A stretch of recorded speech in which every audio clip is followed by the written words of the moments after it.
पहले 10-10 हजार रुपया खाता में दी और सत्ता को अपने मुट्ठी में ली और फिर 15,358 एकड़ जमीन का गोलमाल करना चाहती है सरकार।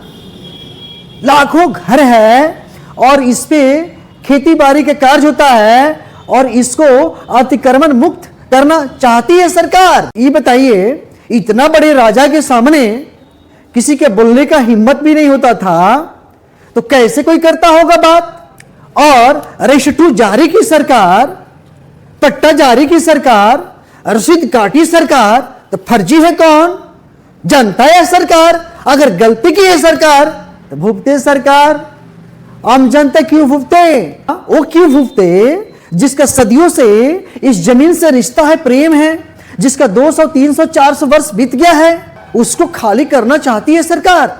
आखिर 15,358 एकड़ जमीन का, इतना बड़ा जमीन का क्या करेगी सरकार? अडानी को देगी। अगर अडानी को देगी 1 रुपया में तो वो इन्हीं लोगों को दे दी 5 रुपया में, ताकि कृषि कार्य करें यहां का आम जनता। जनता की सरकार है कि सरकार की जनता है, ये समझ में नहीं आ रही है।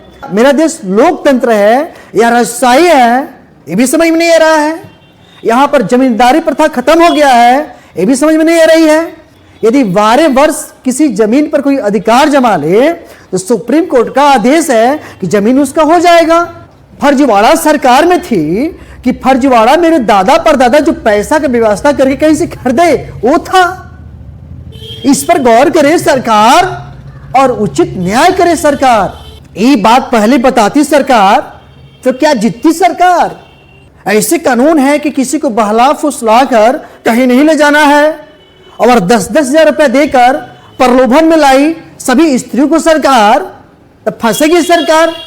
बहुत सारे ब्लॉक, बहुत सारे कॉलेजेस बेतिया राज की जमीन पे है, उसको पहले तोड़े सरकार।